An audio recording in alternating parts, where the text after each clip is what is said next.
Bonsoir les amis, très content de vous retrouver pour cette nouvelle débrief. L'information de la soirée, c'est enfin, les hommes de Pep Guardiola et Manchester City ont enfin remporté la Champions League. 12 ans que Pep Guardiola attendait ça avec un autre club que le FC Barcelone. Enfin, Pep Guardiola a pu remporter la Champions League. Manchester City a enfin remporté la Champions League. Cette finale qu'il est fuyée depuis des années.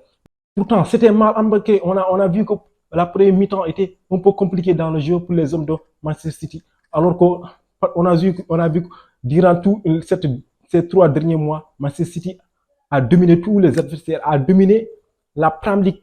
Ils ont remporté la Premier League et tout. Mais aujourd'hui, on a vu que le début de match a été un peu compliqué pour les hommes de Pep Guardiola. Avec une bonne défense des hommes de l'Inter, avec ce 5-3-2 bien ficelé des hommes de Simone Inzaghi. Ils ont réussi à contrer les hommes de Pep Guardiola. On a vu cette première mi-temps était un peu ennuyant en termes d'occasion parce qu'il n'y avait pas beaucoup d'occasions. Mais les Interistes, on ne peut pas aussi dire que l'Inter ne fait que défendre. Ils ont aussi eu certaines occasions pendant la première mi-temps. Mais la première mi-temps a été un peu pauvre, un peu décevante dans le jeu. Mais c'est un peu normal. C'est la finale pour la plupart des acteurs. C'était le premier final, surtout du côté de l'Inter. Mais les hommes de Pep Guardiola l'avaient joué en 2021. Ils l'avaient perdu. Je pense que cette finale, ils ont appris de leurs erreurs. Aujourd'hui, les hommes de Pep Guardiola n'ont pas eu beaucoup d'occasions dans le jeu. Ils n'ont pas eu beaucoup d'occasions. Mais la seule véritable occasion qu'ils ont eue, ils l'ont transformée avec cette passe lumineuse d'Akanji. Regardez Akanji, un axe central. Cette passe lumineuse d'Akanji en destination de Bernardo Silva. Avec un tout petit peu de réussite aussi, qui va être dévié du côté de Rodri. Et là, Rodri qui joue. Le livre, quel temps, Rodri.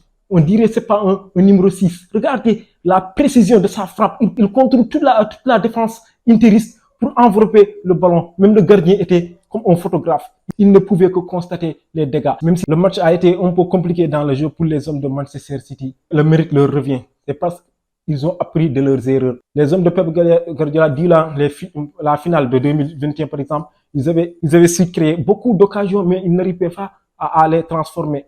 Mais aujourd'hui, on a vu qu'avec peu d'occasions qu'ils ont réussi à marquer ce but libérateur. Enfin, la délivrance. Ils ont marqué ce but. On n'enlève rien aux qualités des interistes. Ils étaient très bons défensivement. Mais dans les phases offensives, ils ont un peu péché parce qu'ils étaient tout le temps en infériorité numérique, parce qu'ils défendaient tout le temps avec ces 5 défenseurs, avec ce 5-3-2 bien ficelé. Les contre-attaques, il y avait toujours une infériorité numérique. On avait plus de joueurs de Manchester City. Mais cependant, dans les 15 dernières minutes de la rencontre, Inter a su se créer des occasions avec cette tête de Romelu Lukaku. Romelu Lukaku, il doit faire mieux, je pense, sur cette tête. Mais c'était écrit. Il pouvait jouer pendant plus de 100 minutes. On voyait que cette année, c'est l'année de Manchester City. Leur année fabuleuse. Je pense que le football a été récompensé aujourd'hui.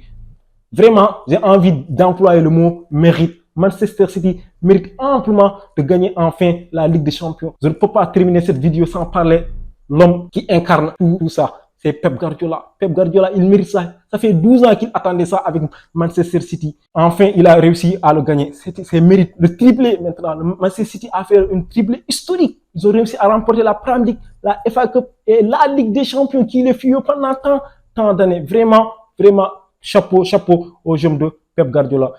On remercie les intéressés de leur excellent parcours. Pourtant, ils ont un excellent parcours. Mais je pense que ça a manqué un peu d'expérience. Parce que si vous prenez la plupart des autres intéressés qui étaient sur la pelouse, il y avait beaucoup qui jouaient leur première Ligue des Champions. Ça a un peu péché. Par rapport à Manchester City, par exemple. Cette équipe a été forgée depuis des années. Ils ont perdu la finale de 2021. Pourtant, ils méritaient de la gagner. Mais c'est ça qu'on peut retenir de cette soirée. C'est que Manchester City a appris de ses erreurs. Les hommes de Pep Guardiola ont appris de leurs erreurs. Et ça a payé aujourd'hui. Là, les minimums d'occasions qu'ils ont eu, ils ont réussi à le transformer. La seule occasion du match, la seule véritable occasion des hommes de Pep Guardiola l'ont transformé. On ne peut pas terminer cette vidéo aussi sans parler de Erling Haaland qui a été un peu décevant aujourd'hui. Même pendant les demi-finales, il n'avait pas marqué. Aujourd'hui, la finale, s'il avait fait un grand match, il pouvait être le favori pour remporter le Ballon d'Or. Je pense que la question pour remporter le Ballon d'Or se pose maintenant. Moi, je pense que Messi, pour l'instant, Messi est le favori. Si vous êtes intéressé à cette question, dites-le moi dans les commentaires et on fera une vidéo spéciale sur ça. Qui va remporter le ballon d'or? Je pense que cette question intéresse tous les amoureux du football après la fin de cette année exceptionnelle. Les amis, nous voilà au terme de cette vidéo. J'espère que vous avez aimé la vidéo. Si c'est le cas, n'hésitez pas à liker et à vous abonner et à partager avec vos amis. Donc d'ici là, portez-vous bien et on se dit à très bientôt pour une nouvelle vidéo. Merci.